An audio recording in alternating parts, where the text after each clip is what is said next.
ముందుగా ఈ వీడియోలో ఉన్న ముఖ్య ఉద్దేశము అక్రమ సంబంధాల గురించి ఇప్పుడు నడుస్తున్న మన ఈశ్వర్ సాయి అలాగే రాథోడు మరి వీళ్ళకి సంబంధించిన సబ్జెక్ట్ గురించి మాట్లాడడం జరుగుతుంది. తప్పకుండా ఈ వీడియో పూర్తిగా చూడండి.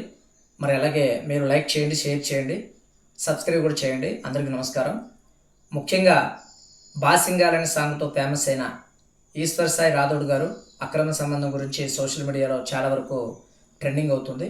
ఎందుకు అంటే ఈ రోజున మంచి ఇమేజెస్ సంపాదించుకొని కష్టపడి ఒక పేరు సంపాదించుకొని ఒక స్థాయికి రావాలంటే ఎంతో కష్టపడాలి, పోగొట్టుకోవడానికి ఒక నిమిషం చాలు అన్నట్టు ఈరోజు ఎంతో కష్టపడి వాళ్ళు ఒక యూట్యూబ్లో ఒక స్టార్ లాగా ఒక పాటతోనే ఒక ఫేమస్ అయిన వ్యక్తులు ఈరోజు భార్య ఉండంగా ఆయనకి ఈశ్వర్ సాయికి అబ్బాయి ఉండంగా కూడా మరి వేరే మన రాథోడ్ గారు అమ్మాయిని అక్రమంగా వారి లైవ్లో వాళ్ళ భార్య దొరకబట్టడం జరిగింది. దాని ద్వారా వారికి ఈ యొక్క అక్రమ సంబంధ విషయం వెలుగులోకి రావడం జరిగిందండి. ముఖ్యంగా నేను చెప్పదలసిన విషయం ఏంటంటే ప్రతి ఒక్కరూ ముఖ్యంగా గమనించాల్సింది, ఈరోజు మన చుట్టూ ఎవరు లేదు, మనం అంతా ఇప్పుడు దాని కామెంట్లు కూడా ఎట్లా పెడుతున్నారంటే వాస్తవంగా ఈరోజు ఈశ్వర్ సాయి రాథోడ్ గారు దొరికారు, మరి దొరకని వాళ్ళు ఎంతోమంది ఉన్నారు.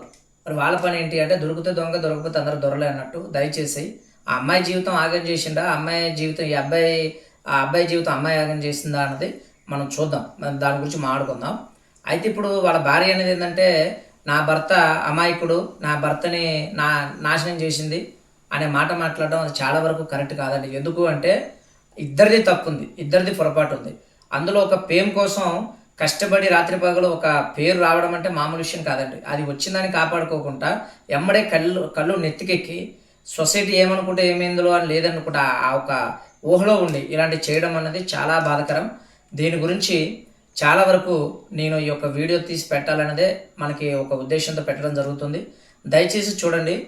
మనకి ఏదైనా కానీ ప్రజెంటు ఈ యొక్క సొసైటీలో ఇప్పుడు చాలా వరకు జరిగేది అక్రమ సంబంధాలు ఇవే కాదండి. భర్తల్ని చంపడము, మూటలు కట్టడము, మరి భార్యలను డ్రమ్ములు వేయడము, చాలా వరకు అనుమానాలతో భర్తలను చంపడం, భర్తలు భార్యలను చంపడం, వేరే ఉంచుకున్నోడితో భర్తనే లేపేయడం, ఇలాంటి చాలా వరకు జరుగుతున్నాయండి. దయచేసి ఇది గమనించాలి. సభ్యులు కానీ చూస్తున్న వాళ్ళు కానీ అలాంటి అక్రమ సంబంధాలు ఉంటే దయచేసి దూరం ఉండండి. అలాంటిది ఏ రోజుకైనా ప్రమాదమే. పెద్దలు ఒకటే మాట అంటారు, లంజతనము దొంగతనము ఏ రోజు దాగదు, ఏ రోజున బయటికి రావాల్సిందే. ఈరోజు వీళ్ళు ఎంతో పర్సనల్గా చేద్దాం అనుకున్నారు కాబట్టి లైవ్లోకి వచ్చింది. ఇలాంటి అక్రమ సంబంధాలు యూట్యూబ్లో ఎన్నో చూస్తున్నాం.